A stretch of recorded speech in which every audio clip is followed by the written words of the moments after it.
We should be good. All right, welcome, ladies and gentlemen, to the Season 7 playoffs. It is the Sinnoh Wildcard round, and with you always when casting is Caleb the Seagull Gulley and Chris Moriarty Marks, man. We have a really fun one here. It's the playoffs finally. Man, I'm excited. How about yourself?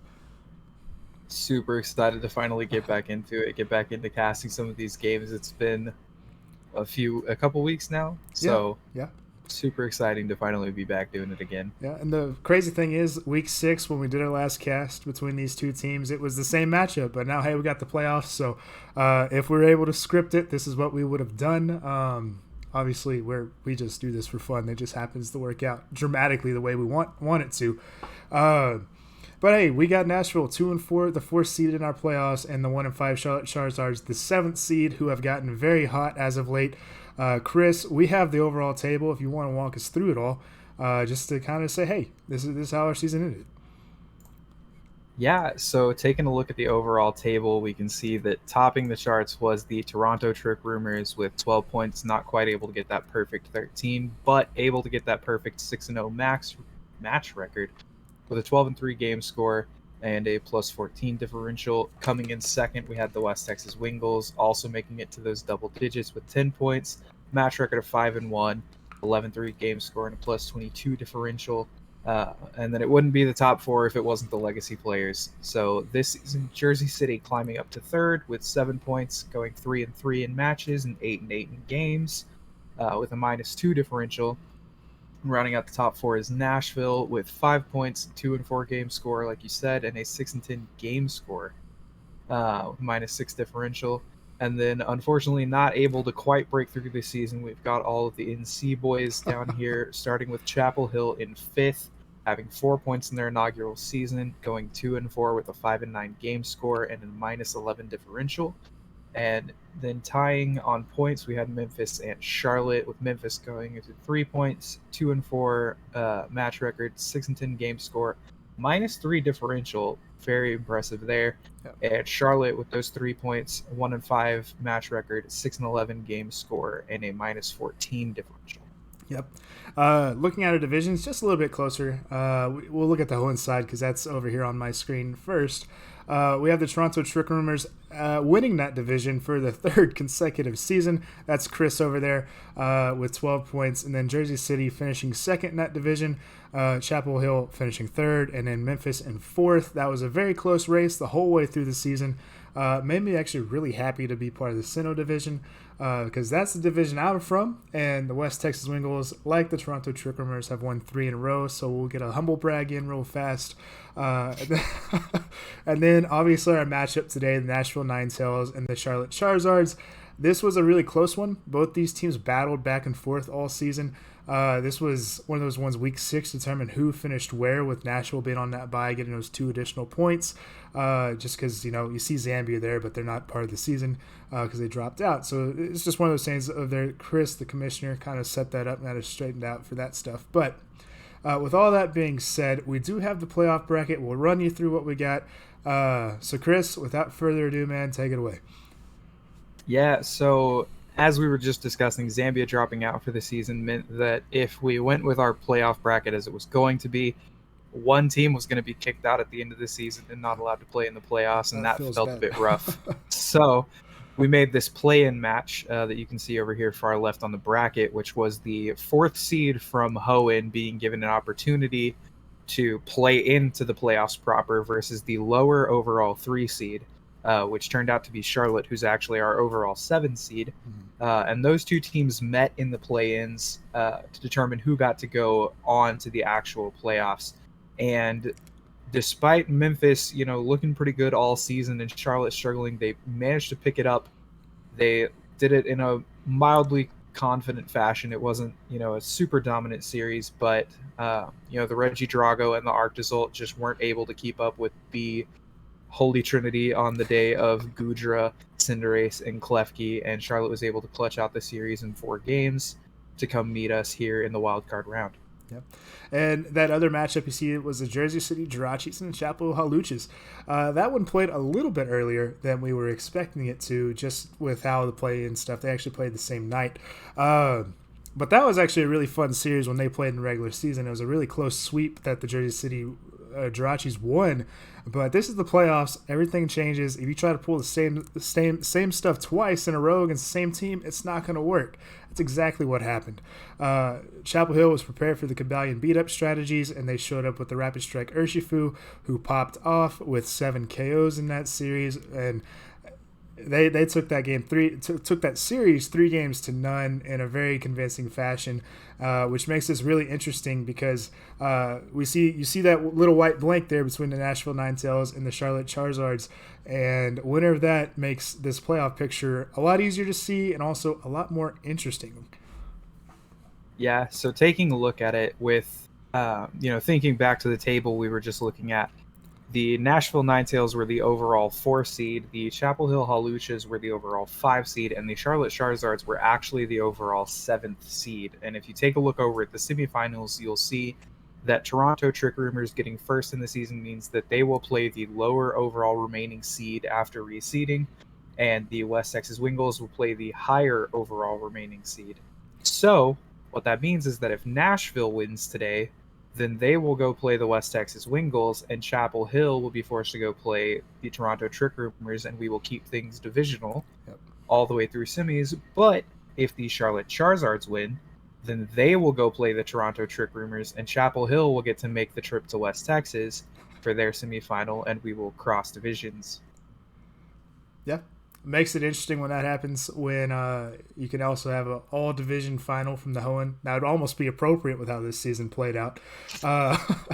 But, that's the fun part of these playoffs is, every game matters. Chris and I had a very close series week 1 of this season, and that is literally the only difference between first and second in this situation, taking the spotlight off of our actual matchup here. But the playoffs, very interesting. A lot of dynamics here. This is a 5-game series, but we do have the rosters intact. I don't know how Chris does it. He always gets them early every single week, mainly because he also helps with a lot of people in the league, which is also, hats off to him there. But from the Nashville Ninetales in this best of 5 to keep the season alive, they're going to be bringing the Grimmsnarl from the G-Max tier, the Metagross, who was massive in the Week 6 game, Haxorus and Umbreon, both from Tier 2, Doug Trio from Tier 3, and then the Cottonee from Tier 4. That thing has been a pain in everybody's side.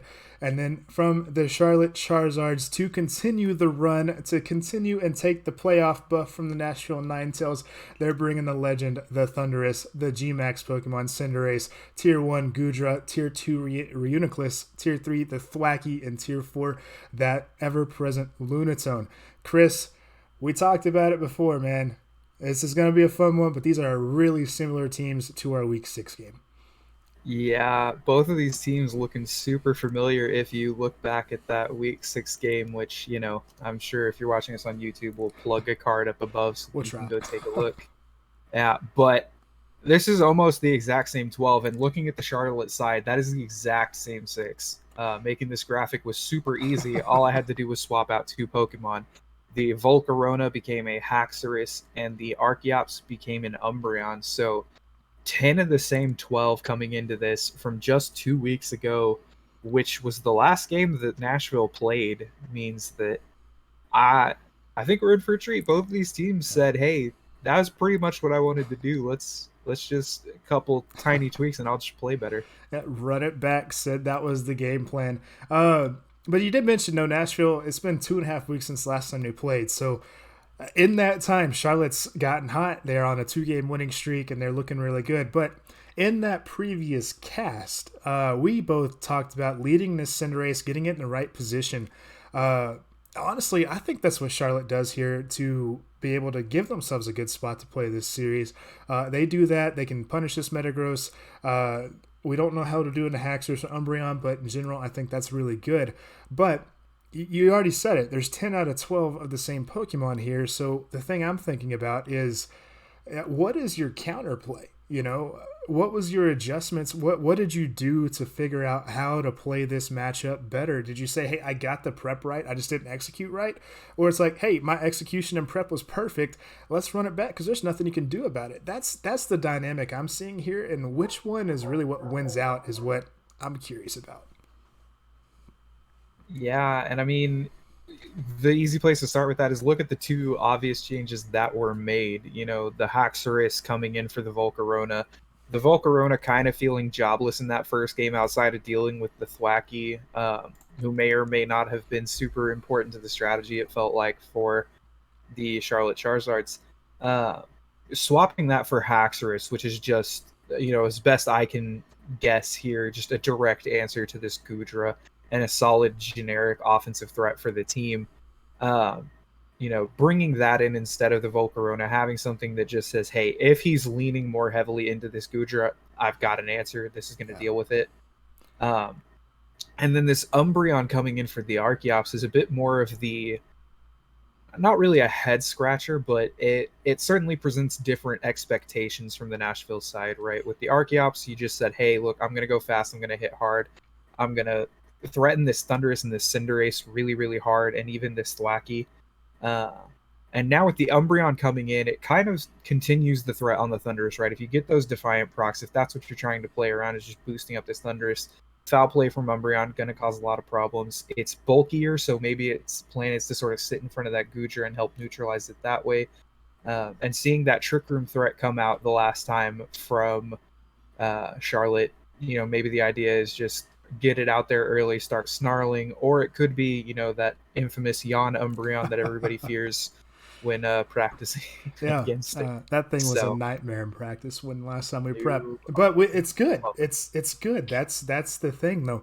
This Umbreon is extremely versatile. Like it can do the baby doll eyes, which actually every evolution can do that, which is a fun fact. But this Umbreon can be very problematic. It can support and disrupt all at the same time. It just depends on what you need for this team.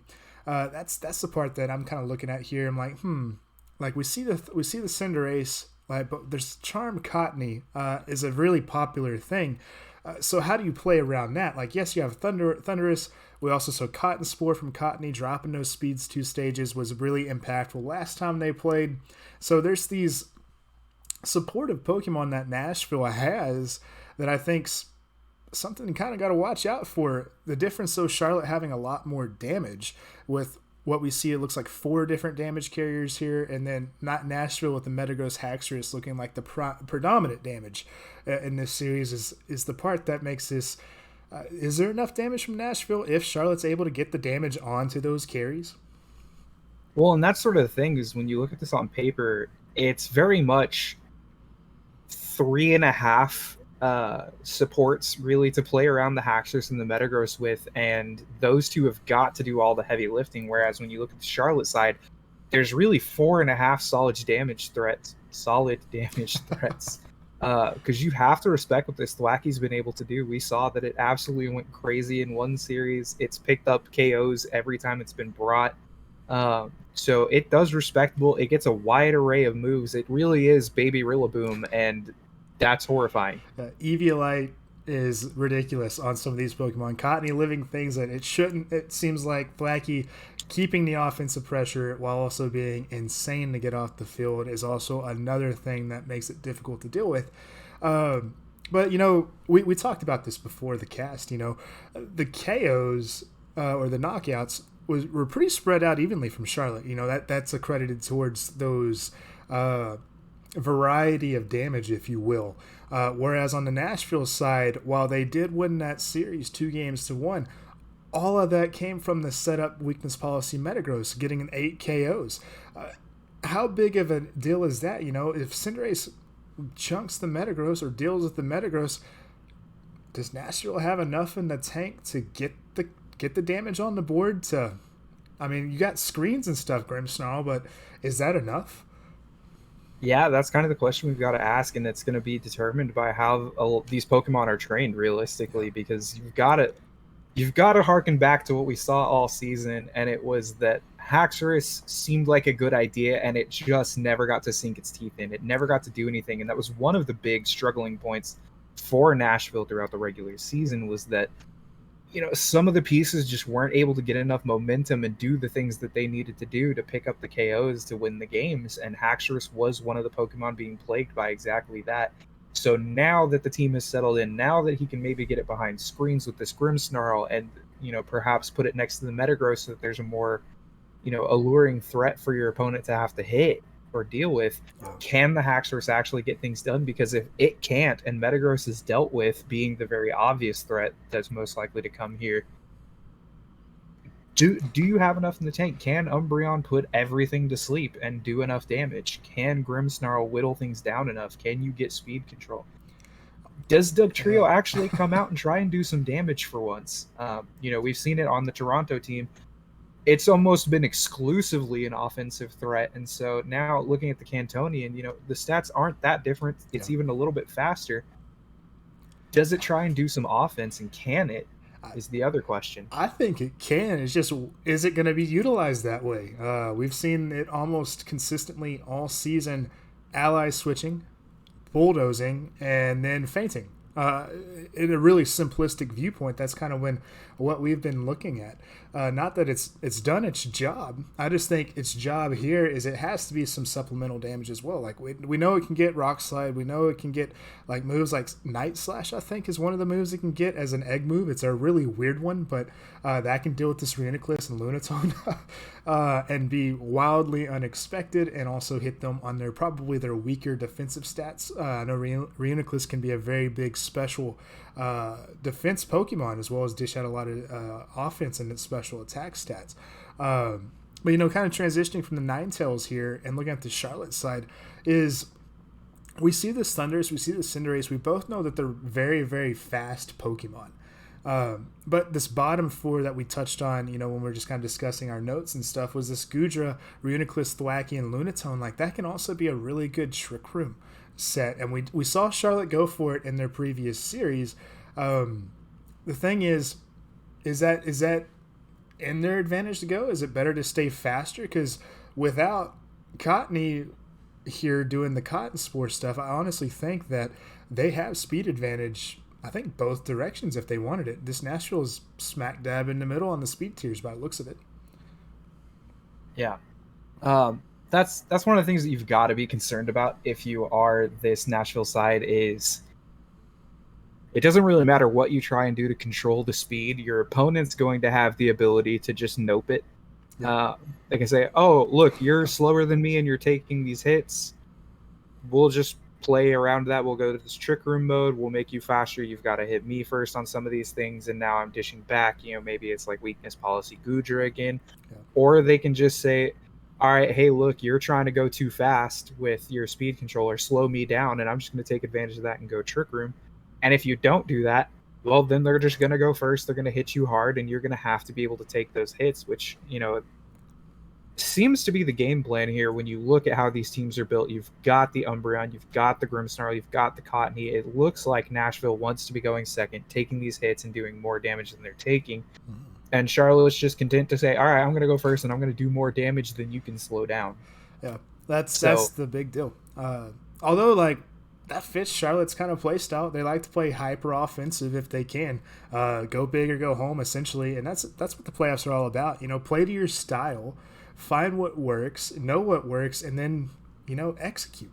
That's very simplistic thought process, but Nashville likes to play a little bit slower, likes to play behind the screens, mitigate that damage best they can. But Charlotte's all about, hey, let's run and gun, man. And there's nothing wrong with that. I think it's a clash of styles here, and really who gets the tempo is probably who wins the game, and most likely the series, and you can say that for any of them, but that's especially true here, because if Charlotte has the damage to go through these screens, I think they win this series. If Nashville has the defenses behind these screens to dish out the necessary damage they need to, they're going to win this one. It's that simple, and it doesn't sound like great analysis there, but that's essentially what this series is. Well, and one thing that we've seen Charlotte get better and better and better and better at is utilizing the Cinderace early in games as an offensive threat. At first with it, they were playing a bit scared. They were keeping it in the back to try and seal games up. And now they've just said, hey, look, here's Cinderace. It has Libero. Guess what type I'm going to be this turn? Ooga Booga, I hit you. And it's a lot of damage. Yeah, and if we see Nashville go back to that style that they've kind of adjusted to throughout the season with their Metagross, which is, I can't swap it into super effective damage if I lead it. Yeah. Now Metagross has to play this guessing game of like, can I max Quake at this Cinderace? Do I expect it to Steel Spike my support so I can go for the Quake into that? Do I expect it to Airstream? Do I need to Ice Punch it? And it kind of forces this concept that Metagross is going to have to target whatever's next to Cinderace, and Cinderace can just freely target whatever's next to Metagross by proximity. And if you're doing those, you've got to believe. Yeah. I think our audio is okay. You cut out there for a minute. Hopefully everything's okay.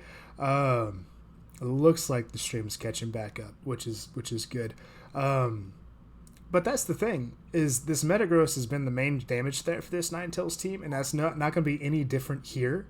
So the question is, what is your coverage moves here? Because Metagross can learn a lot of different kind of moves. You have your different punches with Ice Punch, Thunder Punch. You also get Rock Slide. So what do you cover for one, and then also at the same time, what kind of damage are you doing, and also is it the right kind of coverage move? Because I think a Rock Slide here could be kind of interesting. Ice Punch is probably what we go for. But, I think the stream's starting to catch back up. I think I just saw it flash behind the Streamlabs interface. But this is one of those series that it really comes down to your prep. And honestly, can you execute it, and did you set yourself up for success? Honestly, that's just where I'm at with this one, as simple as it is. So, speaking of setting yourself up for success, we can see that I have taught Hipster Brown Kid very well. His stream is now up, and he is in fact taking those Pokemon camping before their match. Well, so I believe that helps. And heck, that's a Copperaja class. I don't know if that's good or bad. That's a 4-star Curry. That's 4 out of 5 stars. 5's really hard to get. So all right. Well, we'll pull that stream up here in a second. As we're getting ready, we're obviously getting really close to game time here. One last talking point, I think this will give us enough time until we get to the start of the game, is, you've kind of helped with both these teams, but let's do what we try to do every cast, and let's just say, hey, you're Nashville, I'm Charlotte. What is your basic game plan going forward here in game one to get the tempo into best of 5? I think you got to start with old trusty Dusty. I think you've got to try the Grimmsnarl Metagross first to see what happens. Get behind screens, see if this Metagross can take the hits and dish them out. I think you've got to be worried about the fake out play there, so probably have Umbreon as a potential pivot. Maybe lead that to swap in the Grimmsnarl and protect the Metagross on the first turn. And then round it out with Haxorus. We know that Charlotte likes to play to that Goodra end game, so I'll bring the Haxorus to try and finish things out and clean that up. And, just see what happens in game one, get a feel for it, get those nerves out, and then take a deep breath and adjust and see what we need to do. Or if it worked, keep running it back till they show you that they've got an answer. That's the benefit of these best of 5s, is you have plenty of games to figure it out, but also if it's working, don't try to change it. But the Charlotte side, I think to really get ahead here, we talked about leading that Cinderace. Go ahead and get your type advantage into whatever you need. I think leading Cinderace is almost a must here for Charlotte. We also know Thwackey here really puts a lot of pressure on this Doug trio, and it's also the fake out. I think not leading your fake out in this series, especially when you see something like a Grimmsnarl and a Cottonee, be able to get that free turn of damage, if you will, because Cottonee could charm your Cinderace. So making sure you have one attack go off with your full attack stat without it being cut in half is a big deal. So that Thwackey Cinderace is probably what I'd want to lead off here. Obviously, you got to have that Goodra. I don't think you have to have it, but Goodra gives a lot of different coverage moves. If you don't have a Metagross set up, you might be able to live something. You might be able to get a policy off if that's what you're doing. I think that's probably the route to go with Goodra here. But that's a lot of damage. And then might as well have a Thundurus. Just take those 3 of your top 4 with a good Thwackey support and good chip damage there. That's really offensive, but shoot, I think that works. Thundurus gets a lot of good coverage moves, and heck, we know it can do a lot of good damage as well, and maybe you get a good swap in for a Defiant proc. and that could be enough to close up an end game for you. But I really think it pivots around this Thwackey Cinderace. I know we've kind of talked about that. I know you have insider information on this stuff, but that's what I'm doing if I'm Charlotte here. Yeah, and one thing to look for is if this Umbreon does come and you've got the Goodra out in front of it, you're really baiting a Snarl. Yeah. And oh boy, does Defiant Thundurus love to get snarled. So that's just a free swap in the it's just a free swap into one of the slots, get that free boost, and now Thundurus is absolutely horrifying. It can hit the Umbreon before Umbreon can try and foul play, so depending on the Umbreon's HP bar, that can be a big problem for it, especially if it's carrying something like that superpower. If you're already +2, you don't really care about dropping the so super spooky position to be in, and I like the idea of having the Thundurus in the back for that reason, and several others. But well, superpower just looks good almost. And to most of the team here, I mean, you got Wild Charge, which I kind of like. Fly's okay. I know you can carry Brutal Swing on Thundurus as well, but honestly, Superpower seems like it's pretty reliable here. It's going to hit Haxorus for good damage, especially if you're boosted. It's going to deal with this Umbreon really well. Metagross doesn't love it. Metagross is neutral damage. Grimmsnarl is neutral damage. The only Pokemon here that really resist it is this Cottonee, but are you really worried about that too much? I mean, you got Flying Stab if you need it, and you also have a Fire type in Cinderace, and I'm sure Reuniclus or Lunatone have something. Flamethrower or Ice Beam, I guess, too. Yep, either one. So, and Cottonee is one of those Pokemon that has what we like to refer to as all my friends are dead syndrome. If you've been around the game for a while, you've probably heard it. If Cottonee's the only thing left for you to worry about at the end of the game, you're not worried about winning that game. It is not going to do damage. So, especially if this is Sap Sip or Goodra, something we haven't really talked about, some of that Cottonee shenanigans stuff just not going to work. Also with this Thwackey. Right. So, if you try and Worry Seed that Sap Sipper, you're just going to give Goodra a random attack boost. Yep. Which maybe could play into this Umbreon foul play strategy or something. I don't know. It would be realistically. It'd be a wild one, but hey, that's sometimes you might need a game like that just to throw them off, do something completely off the cuff. It picks up a game. Now you have a 2-game lead. Now you're like, hey, I got something to play with, and I don't know. That's what the best of 5s are good for, I think. It's just you have lots of different directions, and maybe Ali will realize that he is searching for this match offline instead of online, and he'll see that if you see that on the stream.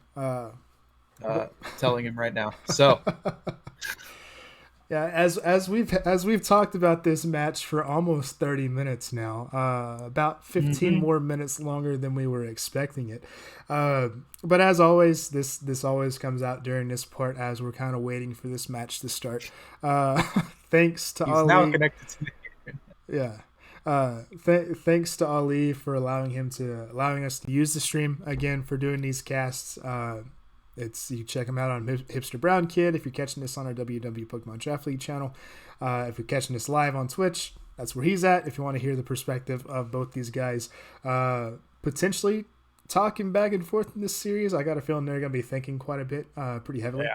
Just because it is playoffs and it's win or go home. Obviously, you want to make it to the semis. That All-Star game is fun to play in, but it's just a little 3-game show match. That's the pride. The pride is in your playoff run, and let's be honest. And you want to make that as long as possible if you can. Yeah. Which, looking at it, I think we've only got 2 of the All-Stars present here. We've got the Cinderace, who was the honorable mention for the Sinnoh team, and we got the Metagross, who was second team honors and may have been the tier 1 of choice for the division. I forget. But it's pretty. It was a toss up. I think it or Primarina or something like that was it. I think Metagross won that, but we are in team preview, so I'm going to pull that up as we kind of get to see some of the items here that we were not sure what they would be. That Light Clay Grimmsnarl, with the Policy Metagross kind of as expected. But Light Clay Grimmsnarl, though, that 8 turns on these screens is going to be something that I think you might have to account for if you're the Charlotte Charizards, just because you might need those screens to wear off earlier, but 8 turns, and usually in these VGC games, is the whole game, more often than not. certainly is, and we also got a sneak peek at that Haxorus moveset there. Looking at this Psycho Cut, not really sure what they were anticipating with having that one, but certainly an interesting one. And if you can overwrite this Psychic Terrain on your own Fake Out turn, if this Grimmsnarl has it, prevent this Thwackey from doing a lot of stuff. I'm so curious what that move is there for. I don't know. What is there something we missed on the full roster that it would cover for? Unless got rid of unless he's thinking high jump kick Cinderace and maybe catching him in that. As weird as that sounds. Maybe baiting it with the Umbreon, but that sounds like we're getting ready to go into game one. Here we go. Game one of the best of 5. The Nashville Ninetales and the Charlotte Charizards playing to stay alive to go to the semifinal round of the playoffs. All right. We're going to find out leads here. We have Cinderace, Thwackey from the Charlotte Charizards, and it's the shiny Cinderace, courtesy of the Memphis Machamps, and the Cottony Metagross from the Nashville Ninetales side.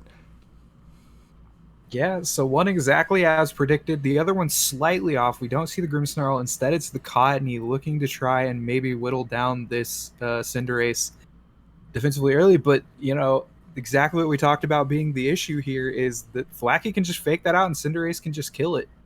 And you've got to call this turn right with the Metagross to try and bop that Cinderace before it can do stuff. And especially with Cottony baiting an Airstream, if you go for this Max Quake, you can be super punished.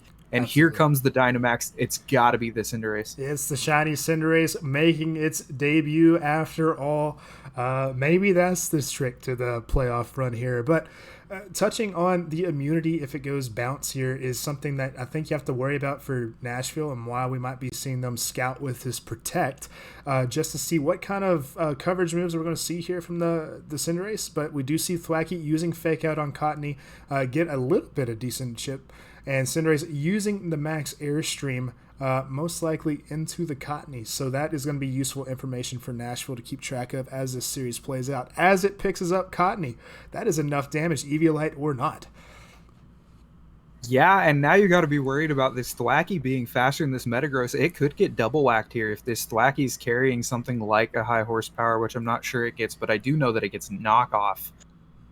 So maybe not scared to just go ahead and activate that policy and just double whack it and deal with this issue right now before it can be too big of one. But the Grimmsnarl coming out, looking to set up these screens now that the Fake Out threat is gone, bodes super well for this Metagross to go ahead and Dynamax, and now you get that extra turn.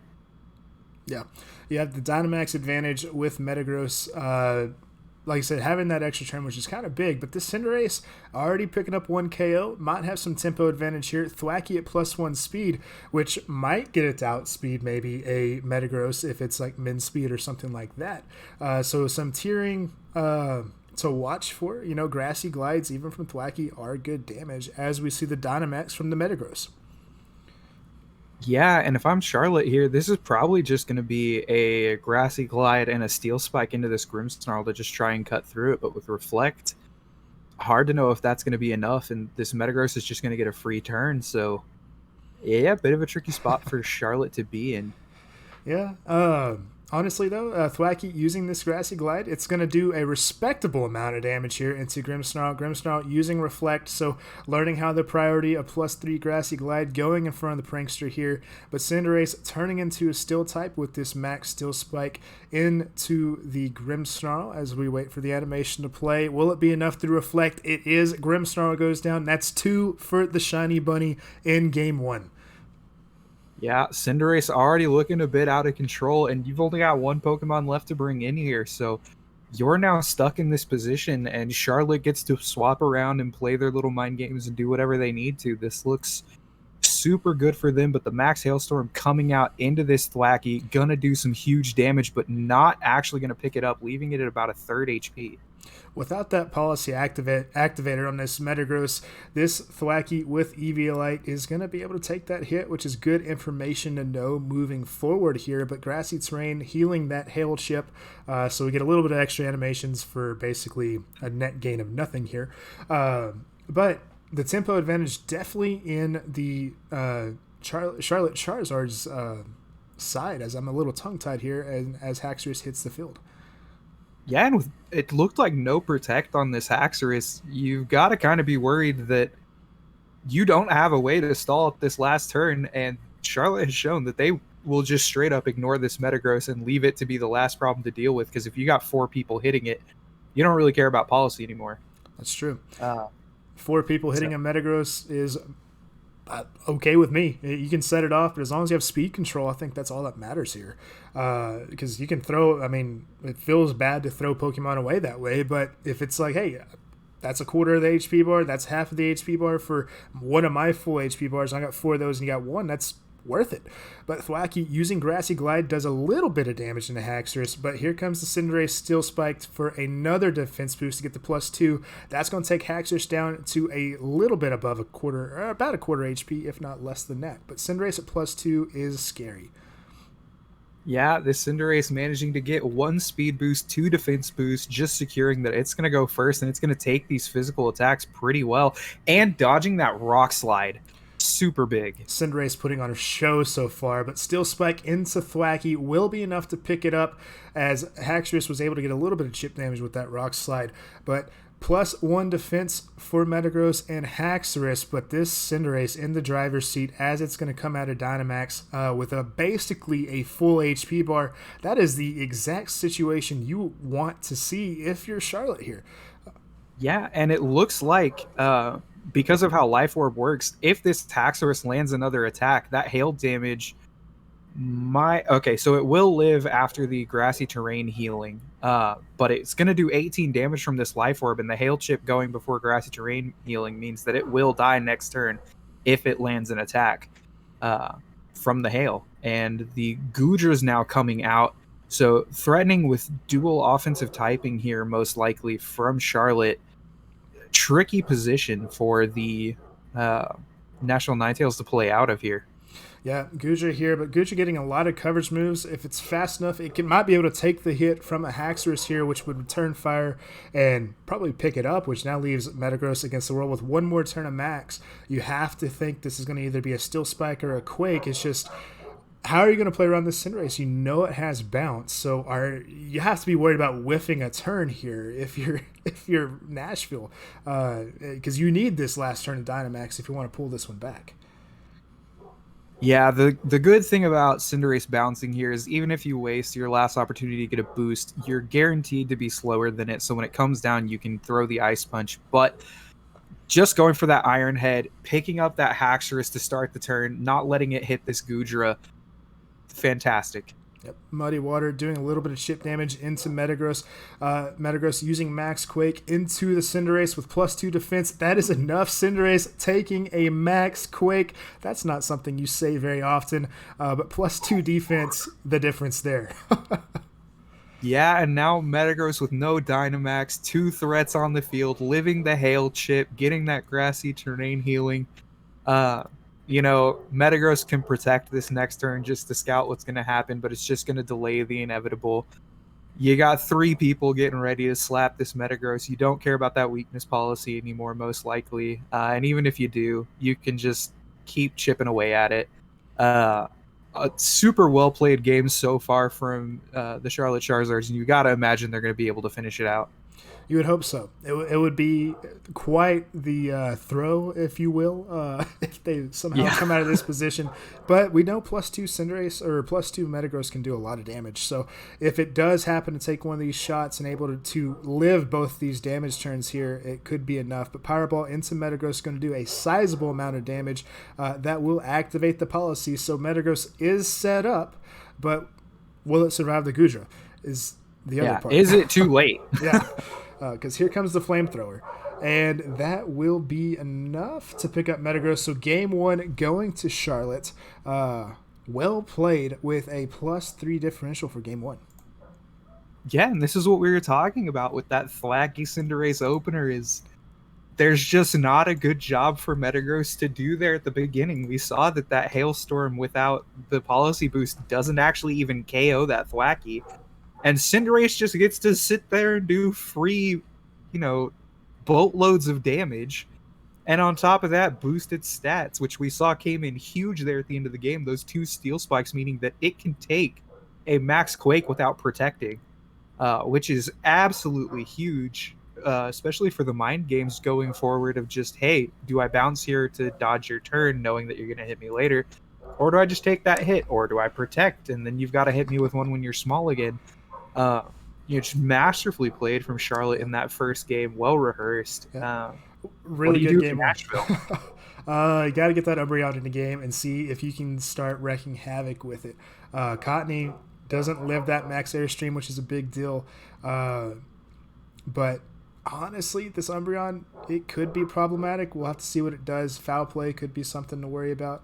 But also baby doll eyes, yawn, stuff like that. But as we're in team preview, we'll kind of get to see what the Nashville side's thinking about here. And it's looking like that Grimstall Haxorus is the idea. Get that out in front, Metagross maybe in the back. Yeah, and I mean, that's the thing. And one of the things that you're really tied to here is Nashville is you have to bring Haxorus Metagross every single game, it feels like, because those are your 2 damage sources. And that really kind of stunts the strategic diversity you have at your fingertips to try and come back in this series, because your opponent knows 2 of your Pokemon every game. It's just a matter of where are they. And so I think you've got to look for something like this Umbreon Haxorus. The Metagross lead, he already proved he can just ignore that, and didn't even have to show what he had in the back. If it was that Thundurus, it just got even easier, right? Most likely. So got to try and get out early, use maybe these max Wormwinds to control the Cinderace, since he's going to have that fake out with that Thwackey. But yeah, well, here we go. Game 2, the Charlotte Charizard said Cinderace Thwackey worked game 1. We're going to do it again. Prove us wrong. And here comes that Umbreon Haxorus from the Nashville Ninetales side. So Grassy Surge, fake out pressure from this Thwackey. This Cinderace does a lot of damage if it's able to get in control. This comes down to how does this Umbreon play? Does this Haxorus have enough damage here to possibly disrupt the Cinderace or chip it down enough? And if, it's... I like the lead from Charlotte here, once again. Yeah, and the thing is, if you're Charlotte, you're not super inclined to match this Cinderace. You're scared of the yawn coming out from the Umbreon. You're not really sure what this Haxorus is going to do. You can just let him Dynamax protect and see what happens, but is going to go for the Dynamax here. Yep, this is Dynamax Thwackey, right? Nope, but it's the Cinderace. You said it's questionable, Chris. What makes you think it's questionable here? Well, you know that there's a likely yawn, so if you're not KOing this Umbreon, that puts you in a pretty bad spot unless you don't think you need your full Dynamax. And you're not really sure what this Haxorus is carrying on it, so you don't know what moves to avoid. You don't know what your good Libero typings are, per se. We did see that Rock Slide from it in the last game, so maybe he just knows that he needs to go Steel Spike here at this Umbreon, but yeah, a bit questionable in my opinion. Yep, but Thwackey using Fake Out into the Umbreon, so whatever it was going to do this turn, it's not going to get to do it. And Cinderace using this Max Steel Spike into, we're going to find out, into the Haxorus, taking it down to half HP with the defense boost. That's a really good chunk of damage there for the Cinderace. Yeah, and expecting no ground move here, perhaps a lucky call, perhaps just knowing the optimal set, but this Wormwind's going to come out, do a decent chunk, trade it back, but Cinderace going to be faster next turn. It's a crit. The camping worth it. As Haxorus takes it below half. But both these Pokemon taking a sizable chunk as grassy terrain, giving them a little bit of healing back in return. But -1 attack Cinderace with +1 defense. It's a little bit different dynamic than it was game 1. This is still, I think, anybody's game, obviously, because we're still early on into it. But, Cinderace not having the control that it had in game 1 after the first turn. Yeah, and the question becomes, do you protect it here, right? Do you try and waste out an extra turn of this Haxorus Dynamax thinking that you don't have enough damage, or do you just double into it? Do you do something like knock off Steel Spike this time? Because you might actually live with one more defense boost if that last one was a crit. ignoring the defense boost you already had and doing 1.5 times the damage, I like your chances to actually live that next Wormwind. So that's what he's going to opt for. He's going to do the Steel Spike into the Haxorus. Good chunk of damage. Yep, get it down to red HP. That's solid.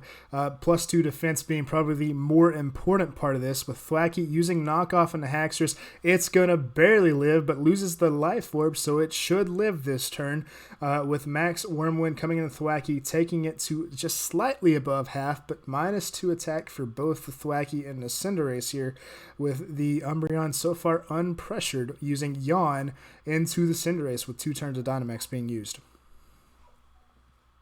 Yeah, and so now you've got to ask yourself, is it worth it for Cinderace to stay out here this next turn and then take a nap? Or I don't know if I'm behind you now. It started buffering on my end. I don't know if that was overall in general. Well, I was already about a half second behind you in the first place, so we're probably closer together now. Worked out for the best, but Haxorus still on the field, Cinderace still on the field with turn 3 of Dynamax in action. Cinderace being yawned makes you wonder, is it better just to say, hey, don't need 3 turns of Dynamax here, just save it for later? But this Haxorus honestly was put on a lot of pressure so far, and with the crit notwithstanding, I think it's been the right max option here. Yeah, so far doing significantly better, actually causing problems, but the Grassy Glide gonna come out, not enough damage into this Haxorus. Yeah, but Cinderace with the Steel Spike gonna pick it up. Yeah, the Max Wormwind's putting in a lot of work in keeping, that's a crit there, but keeping the Haxorus alive, being able to get a lot of mileage out of it here, as that Yawn is going to kick in after this turn, should put that Cinderace to sleep, since, we had Protect on the Umbreon. But Haxorus putting on a lot of pressure. Cinderace now going to go to sleep once all this grassy terrain healing happened, which I think puts the tempo advantage to where you can get this Metagross in a lot safer, because Thwackey, even with knockoff, it's going to give you your policy. It's going to be a lot of damage, but I think that gives the Metagross, at least puts the Metagross in a good position moving forward. Well, at -3, it's not actually going to be that much damage. I think both of these Pokemon need to swap on the other side, which means how do you get things in safely? Obviously, the Cinderace slot not super likely to switch out here, which means that it's stuck as a Steel type, and Metagross can deal with it. Whereas, if you're going to try and deal with it with the Umbreon, you kind of goofed by taking away your Foul Play damage into it. Right. Also think if you are anticipating a switch here, why not just yawn the Thwackey slot or yawn the Thwackey slot? If he swaps the Thwackey out, you yawn the incoming target, or you put the Thwackey to sleep eventually. But Gudra does come in for that slot. We do see that switch. Cinderace taking the first turn to sleep here, as Metagross uses Stomping Tantrum into the Cinderace, being enough to pick that one up. So Cinderace going down to a crit. The camping is coming in clutch. Another big crit. It's hard to know if that mattered or not there. But the Foul Play coming out from the Umbreon, doing a pretty sizable chunk into this Gudra, actually.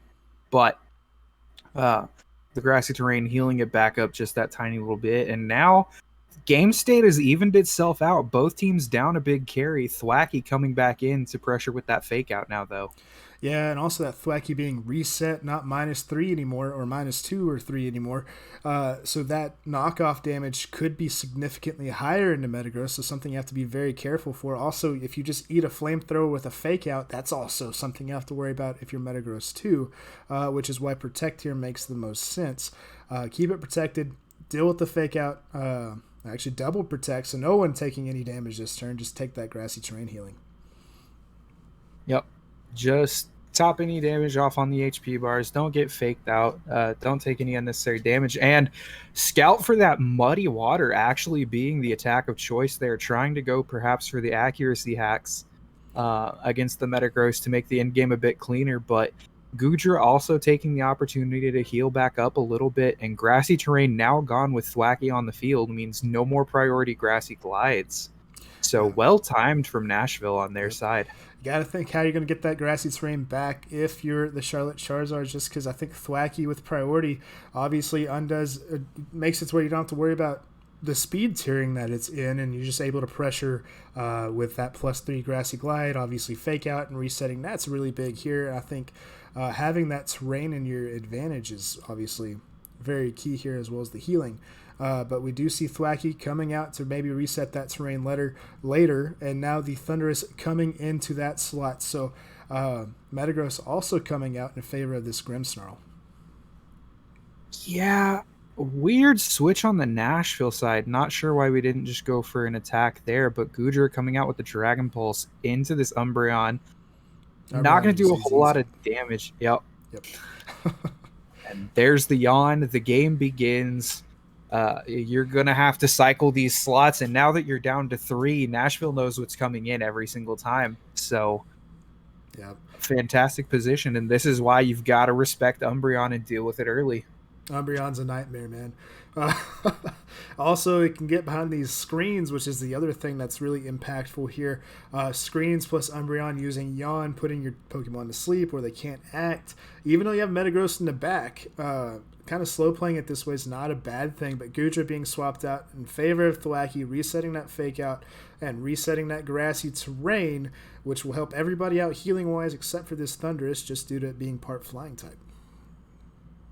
Yep, super unfortunate for it, but it is one of the 2 biggest damage sources left, and knowing that it's going to stay on the field, Nashville goes for the Reflect here, and U-turn coming out, does a sizable chunk into that Umbreon, and switches back out into that Goodra. Yep, Goodra's going to come back in whenever it gets communicated back in. So all the swapping back and forth, the Umbreon using Foul Play into the Goodra, so whittles it down to half HP.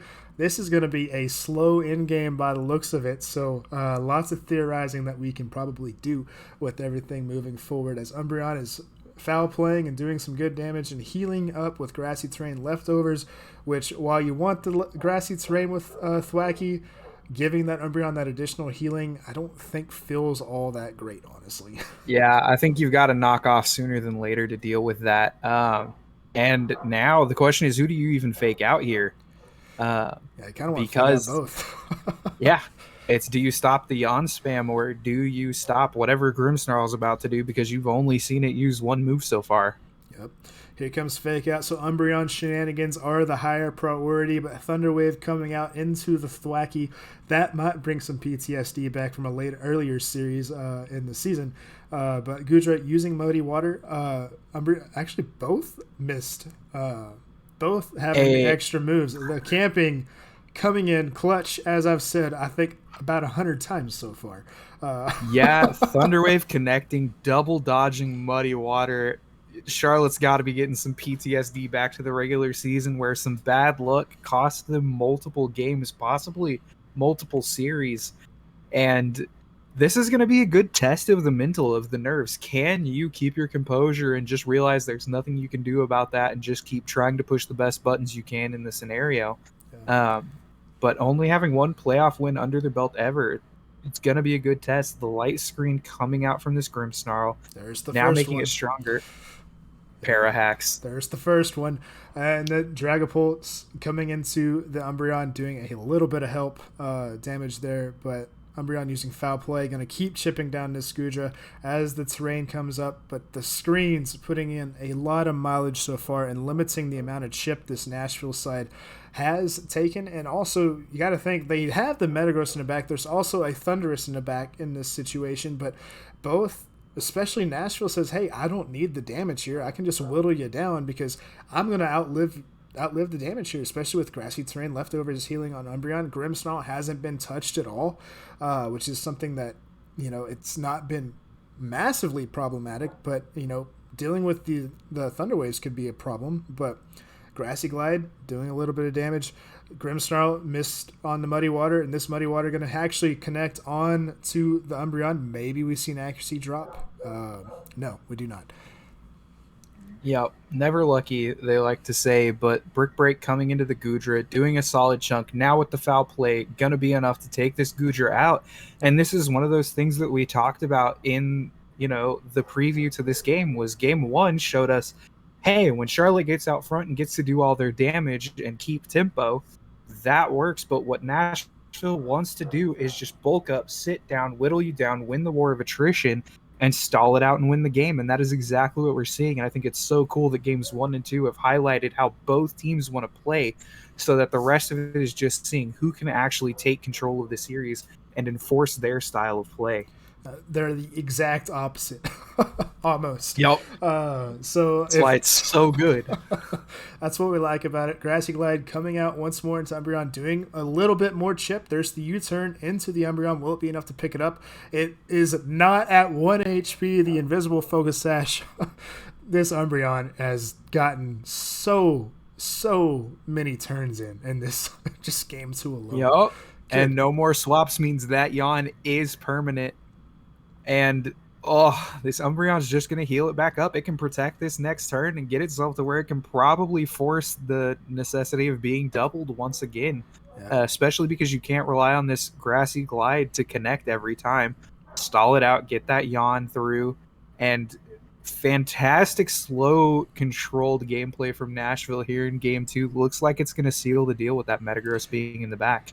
Okay, so I got to ask you this, Chris. We saw about 3 minutes, 45 seconds left of game time. Does this one just go to timer? Because it's on pace for it right now. I think we're to the point where once Thunder starts taking its nap, especially hitting multiple U-turns here, kind of indicates to me that it might be choiced into it with the paralysis, with the sleep. I think we'll end it in time. Especially now with double statuses, this Umbreon, congrats, you did your job. Just swap in the Metagross, let it do the damage. That's exactly what we're about to see. Well played from Nashville. Just hit the good, consistent buttons, force your opponent to play around what you're trying to enforce. And unfortunately for Charlotte, they didn't have the answers this game. Metagross should just come in and seal it up. Yeah. If anything, this is one of those games where, as frustrating as it might be dealing with the paralyzations or paralysis procs and the sleep turns and the fake outs and all the reduced damage from the screens, this does give you plenty of time to reflect on how you want to play moving forward. And hey, I need to get rid of that Umbreon and stuff like that. So that's the thing that while this has been a very long game, you might be able to see the writing on the wall a minute and a half, 2 minutes ago, and they're like, okay, how do I want to move forward to win maybe games 2 and 3 or 3 and 4? Oh, and that's an early wake up. That's actually huge. That Metagross is chunked now, and that's a foul play. Oh, that's huge. Ice Punch is gonna pick it up, but now this Thwackey, it's not gonna pick it up. But this series proved that it's still super close, even with all of that. The dream scenario, just able to pick that up. So there's no damage left. Nashville's actually going to have to stall this one out. You've got the little bit of chip from the brick breaks and the foul plays, which, is enough given the HP bar. But if this Thwackey had been able to keep its HP bar up much more, this game might have actually gotten scary. Yeah, this one's a little... That early wake up was huge, and seeing that Thunderous has foul play is actually a big deal, because that's going to deal with any kind of weakness policy shenanigans, which is going to make Nashville maybe stay away from that even more so and have to play around as Haxorus, which I think if that's the case, you got to like your odds if you're Charlotte. That's a significant power dip. Yep. As this series gets tied up 1 game apiece, Chris, holy cow, that was a long game. But I said it in game. I'll say it again. I'm super happy that we got to see in games 1 and 2 both teams play it exactly how they wanted to. In game 1, Charlotte was able to just go fast, hit hard, take over the game, and keep tempo. And in game 2, Nashville was able to slow them down and say, look, you've got to play my game. I'm going to get behind screens. I'm going to whittle you down, and you're going to have to find ways past my screens to do damage. And they just couldn't.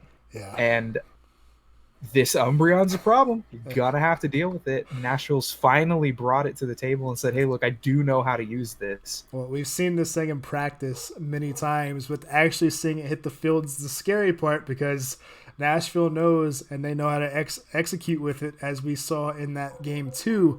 As we get back in the team preview, this is at 1 game apiece. The adjustments, I don't know what there's so many different ways you can play this. Like, you got to focus that Umbreon, but if you're Nashville, they they have to focus that Umbreon. But Yeah, I think the number one thing for me is I even brought it up in the last game. I think you have to fake out and steel spike that Umbreon on turn 1 instead. And you just got to hope you dodge that crit, right? Because if you do, you're still sitting at 2/3 HP. You're sitting pretty. You get that second defense boost on the next turn, even if that's what it takes to KO the Umbreon at -1 with Grassy Glide. You know, you can pivot to knocking off that leftovers earlier. And if something swaps in, it's going to have to eat a big hit. So, yeah, I think if we see the same leads, that's the easy adjustment for Charlotte to make there is just Umbreon's the problem. yeah, Deal with it. yeah, Um, that's what in practice. That's what it's always been when preparing for Nashville. Just find a way to get it off the field. It makes dealing with the team a little bit easier. Obviously, you still have to worry about Metagross and its policy, but it looks like Charlotte has plenty of answers as we're down to 2 seconds on the lock-in. Nashville taking their time on that one.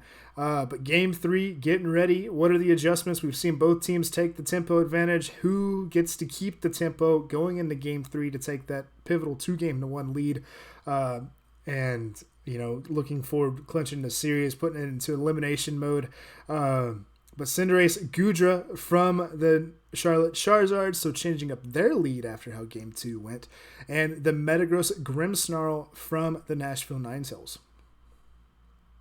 yeah, an interesting adjustment to not go for the fake out lead here. I think possibly a mistake, but threatening with both types of damage here is pretty good. And you don't necessarily, if you're bringing that same 4, you don't have a good swap into this Goodra slot. You're going to have to take this hit, and it's going to determine a lot of how this game is going to go if this Goodra is what Dynamaxes or not. And what this Grimmsnarl screen choice is. If Cinderace Dynamaxes, you go for that light screen. A lot of damage coming from this Goodra, but we see that Metagross is going to be the first to Dynamax, which means if we're seeing a max on the other side, that's going to be the Goodra. Yep, that's a big deal knowing the speed tiers here, but Metagross being the first one, so we'll see what happens from the Charlotte side. But if we saw that it's due a max Hellstorm into that Goodra slot, so if this is a max Goodra, one heck of a call, but there's no maxes from the Charlotte side. Light screen goes up. Cinderace using Iron Head. I believe this is going to go into the Grimmsnarl. I certainly hope so. Yep, it is. Takes Grimmsnarl. Actually just KOs it. Just a one-shot altogether. So light screen's up. No more supportive measures there. And then Goodra using that Muddy Water, doing a little bit of chip damage. Now the Metagross gets the fire back with the Hellstorm. And this is the Goodra. Eat it. Oh, no. Never. Absolutely not. As a resident Goodra expert, let me tell you, no. We've both used it, but you've used it so many more times than I have. But Goodra going down, get that little bit of chip damage. But I think the more important thing here is you were able to preserve Max if you're Charlotte. And then on the flip side, you also got the Grimmsnarl off the field, but also Metagross in a pretty good position, picking up 1 KO already with the Thundurus hitting the field and Umbreon there to be a support. So that's going to put pressure on whoever maxes in this situation. This is super spooky, though, because if Cinderace is trained to be faster than the Thundurus, then you and I both know exactly what's about to happen. Oh, and the question is, does Ali know that? We'll have to do you set off the policy and then immediately foul play it? Or do you just foul play it in the first place and then follow it up with a G-Max Fireball anyway? Or do you just throw everything out and just Dynamax this Thundurus? Wouldn't be surprised if that's the case, because then you can deal with this, I believe, the Umbreon a little bit easier with the U-turn, but it is going to be the max Cinderace. So how did the speed creeping go? Is Cinderace slower? Is Thundurus faster? This could be a fun turn. It's G-Max Fireball. Fireball goes first. Was this the plan all along? Fireball. Metagross doesn't protect. It's a lot of damage. It's a lot of damage. There's the policy. +2. Is it foul play? Foul play. Foul play. Foul play. I want to see it. I want to see it so bad. Do it. There it is. What a Uh, beautiful way to train the Pokemon to set up to deal with this inherent Metagross problem. And that's a massive tempo advantage. Even if you get yawned here, you don't I don't care. even think you mind pulling the Cinderace. You did your job, Chief. You got this Metagross down to guaranteed KO range. And now, if you're expert belt on this Thundurus, you can just pull the Cinderace, you turn out, bring the Cinderace back in, and just go crazy. And now it's Haxorus versus the world, with You no Goodra to hit. you love that is a that kind of play just makes me happy. That was a heck of a play.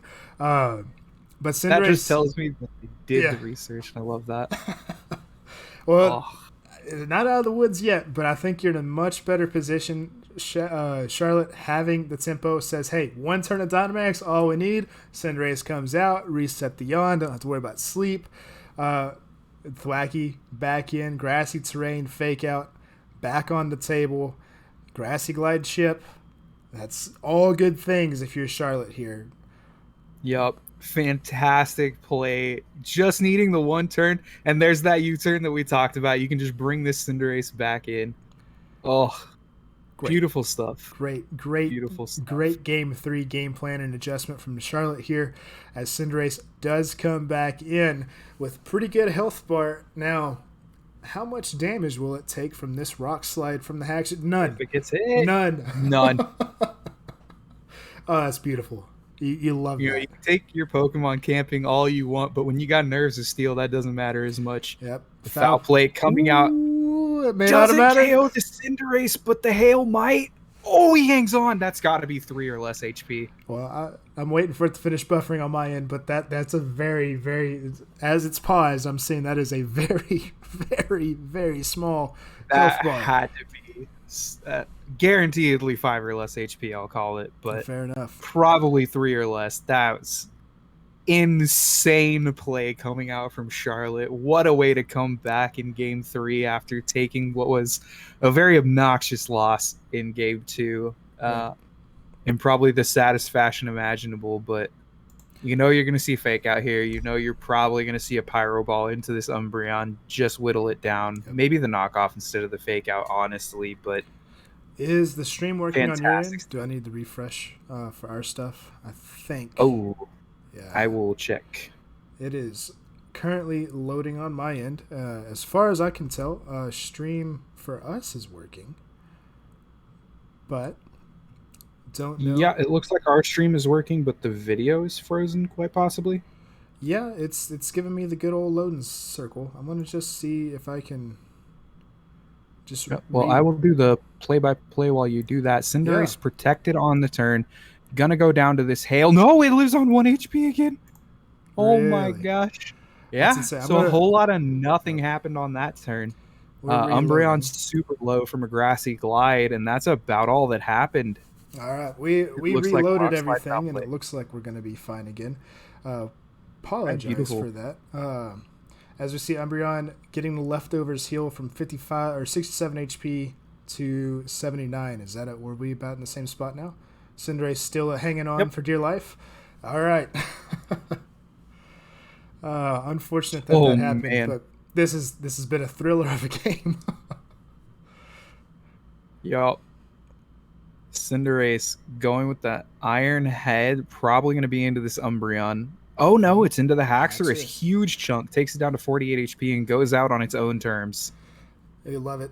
Gotta love it. Thwacky using knockoff and Haxorus. That's actually going to be enough to pick it up. So it's once again Umbreon by itself. Using foul play here into the Thwacky. It's enough to pick it up.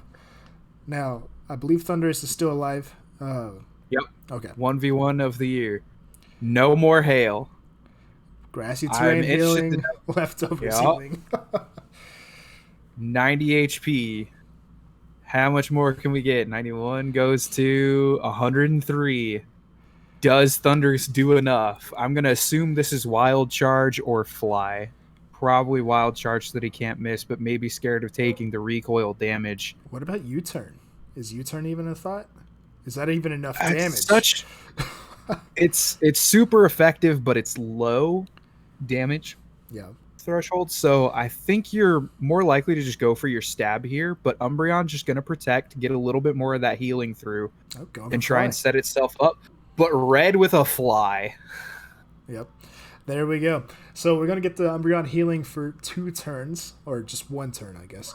Then we're going to get to find out how much does Fly do. Is it enough? Does Umbreon do enough damage with the foul play if we're opting in for that? But it looks like we're going for Yawn, so definitely slow playing it from Nashville, going fast on the Charlotte side.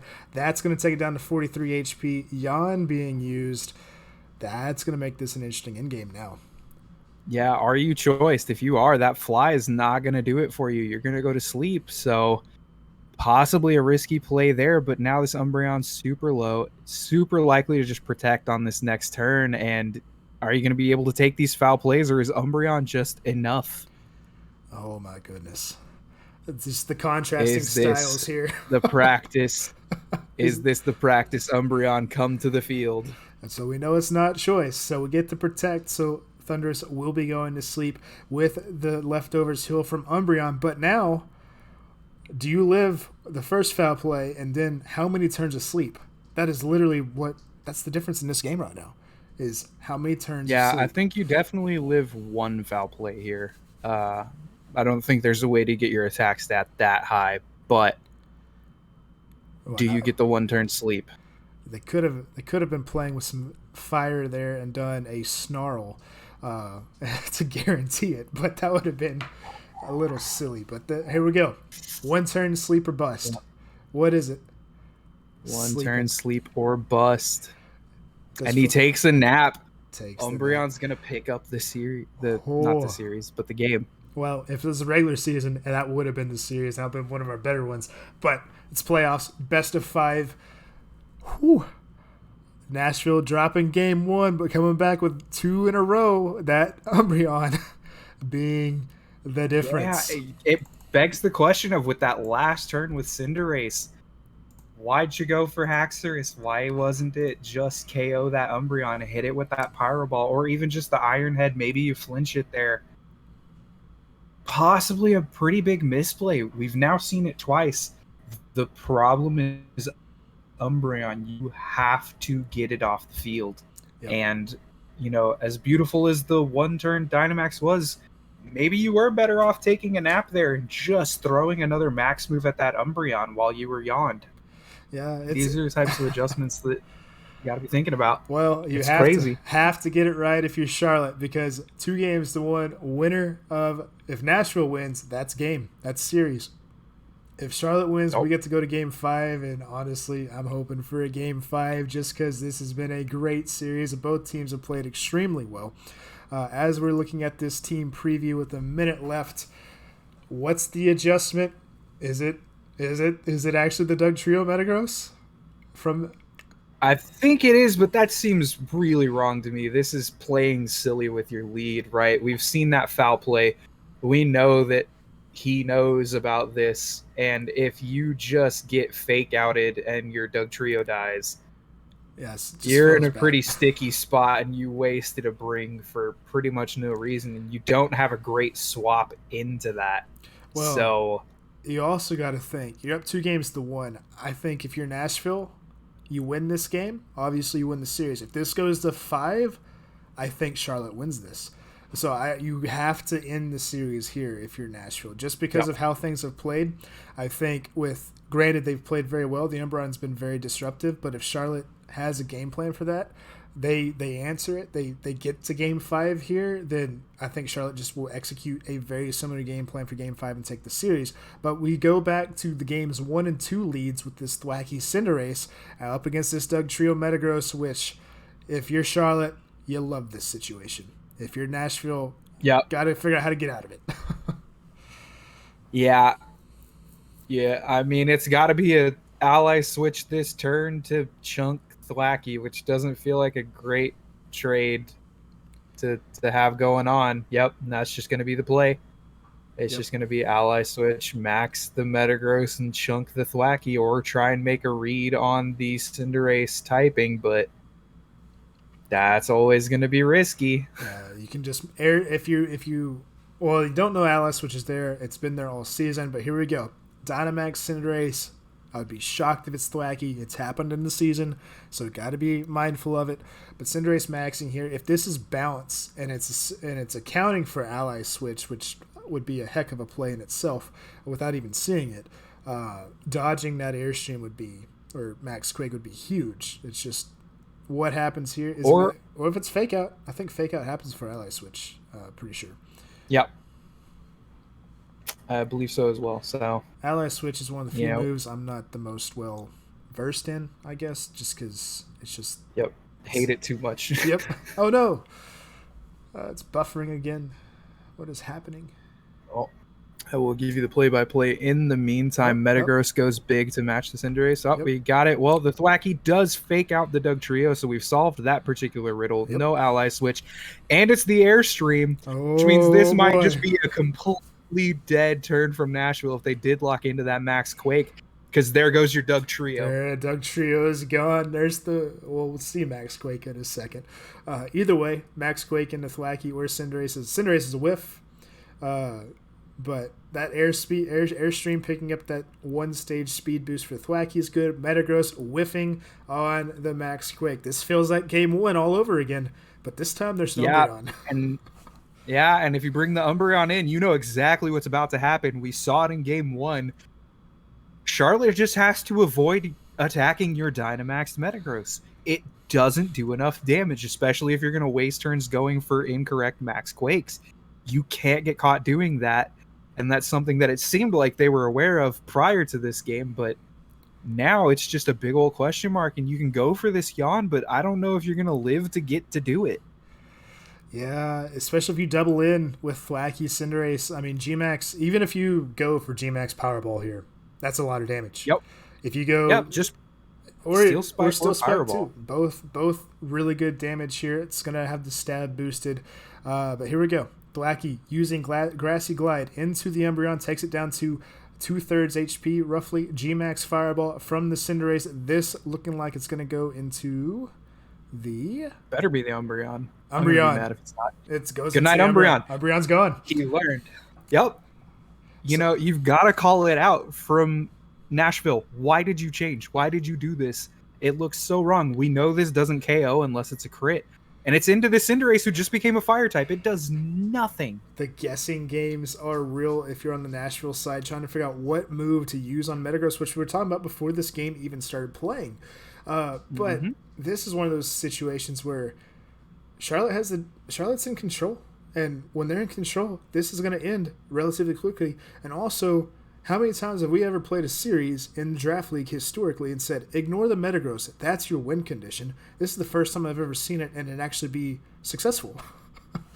I think we've seen it a few times in the past, not in playoffs per se, but, you know, this is why, you know, Metagross is good and a bit of a double-edged sword. When you're ready for it, you can do this kind of stuff, and it's just... You know, you hate to say that it's easy, but when you've got this Cinderace, especially, who can just change its typing on a whim, you can just sit there and play with your food. You can make him answer you. You can just say, I'm going to hit whatever move I want to. You have to be the one guessing here. I'm just going to hit the stuff next to you, and you're not going to do enough damage. Yep. So here comes that Steel Spike into the Haxorus. That's going to be a lot of damage once more, and the defense boost is always nice. Takes it down to 22 HP. What is the Thwacky doing here? We didn't see Grassy Glide. It's going to be knockoff to get rid of that Life Orb. It would make sense. That's what it's been going for so far. Thwacky with the knockoff, that Airstream, putting it faster than the Haxorus, being enough to pick it up. So it's once again, like Game 1, Metagross versus 4 Pokemon. Yep. Ooh, that's a crit. That is a crit, and you take 1 down, so now it's only 3. But... yeah. You got 1 defense boost. We know that this Goodra is going to come in and do a huge chunk of damage. You can only hit 1 person per turn with the moveset that is on this Metagross, if I'm not mistaken.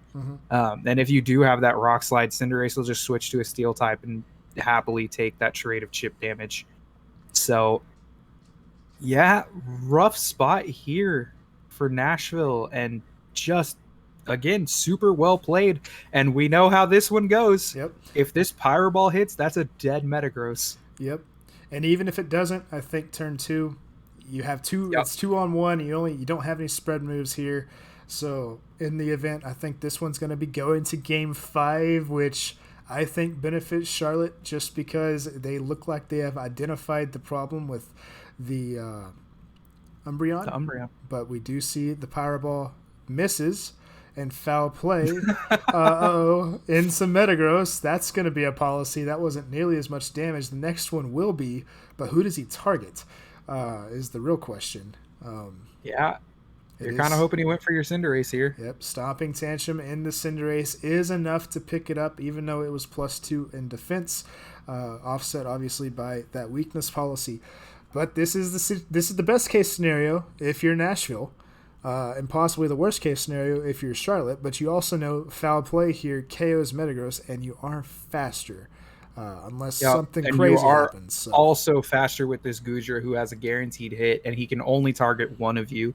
So you've got to imagine that with Goodra being a special attacker, that's going to be enough. He's really got to pick his poison here, and he knows he's got to deal with that foul play. Yep. But one of the things I want to touch on, 7 HP. The 7 HP live, but again, Goodra faster, 100% accurate. Just makes it interesting for a split second. We thought something might have happened there, but that was always sealed up there. Well played from Jakob and Charlotte, but what a mental warrior to lose those 2 games back-to-back in such slow and painful fashions. And honestly, that third one was just painful to watch lose after, such fantastic plays. Those little minute things that you do in training your Pokemon don't always get to flourish and come out and do big things, but he got his opportunity, and to have the resilience to lose those 2 games and come back and say, I'm all right. You goofed. Yeah, we're okay. You goofed. Just immediately punish, hit the best buttons possible, in my opinion, and just win that out. Yep. That's the benefit of playing best of 5 is if you are able to mentally recover, you can drop 2 and be able to bounce back in the event. And now you're tied up 2 games to 2. This is it. Game 5. We're going to have a winner here, and that's going to determine a playoff bracket, obviously. Is the nerves there? Nashville's been rusty. We talked about it before. Charlotte just played a very good Game 4. Can they replicate it? Does the nerves get a hold of somebody? Because you honestly... I'm not saying the game's decided at this point right here, but you have to nail your leads for both sides. I think you have to go back to the Haxorus lead. I don't think you can afford to play this Dynamax Metagross game anymore. Charlotte has proven they know exactly what to do to stop it, and I think this is the right play. I think you go Grimmsnarl Haxorus. I think you bring the Metagross and the Umbreon in the back. You try and let Metagross clean up an end game, and you just waste Cinderace's time and try and buy space for the Umbreon to come in and be super annoying. Yep. And if you're the Charlotte side, just kill Umbreon the second you see it. Yep. Just get rid of it, and the game gets so much easier to play. And I think a similar thing can be said for this Grimmsnarl. So we're going to have to see, is it the thwacky Cinderace, and can they just bonk that slot on the way in? Yep. Well, here we go. Game 5. Nashville, Charlotte. Winner goes on to the semifinals. Here we go. Cinderace Thwacky. We've seen it for 4 games. It's worked for 2 out of the 4 that it's led in. And then Grimmsnarl Haxorus from the Nashville Ninetales side. So here we go. Grassy Surge, Fake Out Pressure, Grassy Glide. We've said it before. Who gets the tempo, though? That is all this first turn is about. The tempo, who gets it, and how do you basically comfortably take the lead using that? And this is cheeky. Just going to go for the swap into the Metagross here to eat the likely Fake Out and Steel Spike. Now, I think that's still likely to do a pretty decent chunk of damage, probably looking at 1/3 of Metagross's HP bar, but maybe that's a trade you're willing to take while you get a Wyrmwind off into this Cinderace. Spicy turn 1. We get a switch. Thundurus hitting the field. We also see Thundurus comes out. Yep, Grimmsnarl switching for that Metagross as we see. So both sides saying, hey, we thought this is what we've been doing, but now we're just going to make the switch, and we're going to, we saw Max Wyrmwind. So if Thundurus stays on the field after this turn, that is +1 after Defiant. Yup. If it lives, because I Yeah. think it was targeting that Cinderace slot. So, Yeah. going to be a big question. We know that Haxorus has an incredibly high attack stat plus that Life Orb. With a stab move, there's going to be a lot of damage coming out no matter who it's into. Mm-hmm. But Thwacky with the fake out into the Metagross Here gets we that go. tiny bit of chip. Wormwind into Thwacky. That's enough to pick up Thwacky. So Thundurus unscathed, but Thwacky going down. That's been a really big Pokemon for the Charlotte side in this series. Defiant procking, so +2 for the Charlotte Charizards, but that's going to be a +1 actually for after the attack drop, obviously. But foul play in the Metagross, +1 attack, still probably Do okay. you max the Thunders this game? It's at +1. I He don't see why maxed not. the Haxorus. If he wants to use his stab move, if he wants to try and control the Cinderace, he's got to use these Wormwinds. If you max, you probably eat one. Mm-hmm. That gets you to +2. You've got the darkness. You can just deal with this Metagross right now. Or do you just go for the Dynamax on Trusty Dusty Cinderace? Yeah. Deal with this Metagross right now. Accept the fact that you're going to probably lose Thundurus here. Do you swap it out for maybe the Goodra who's going to have to eat a super effective attack? There's a lot of things going on in this turn with 4 carries on the field. Yeah. Everybody can do a lot of damage, and it feels like a slippery slope if you make the wrong move, because all the whole series is on the line here. But this is going to be the Cinderace. We've seen it maxed, I think, the entire series. Why not for Game 5? If it ain't broke, why are you trying to fix it? Yep. Oh, This has been a what a wild game. one. Max Guard. Insane plays coming out of Charlotte. Just says, hey, man, I think I know what you're doing here. Max and matches the Metagross with the Protect. Foul play into Haxorus. Decent a chunk there, but Rockfall coming out. This is going to put some pressure. This should be enough to pick up. Yeah, that's enough. There's no doubt. Oh, yeah. Yeah, absolutely. So a wild turn. Pretty intelligent play there from Charlotte, but Red pretty capably. I don't even know about Red. Just Nashville making the safe, secure play there. Just dealing with the already +1 Thundurus.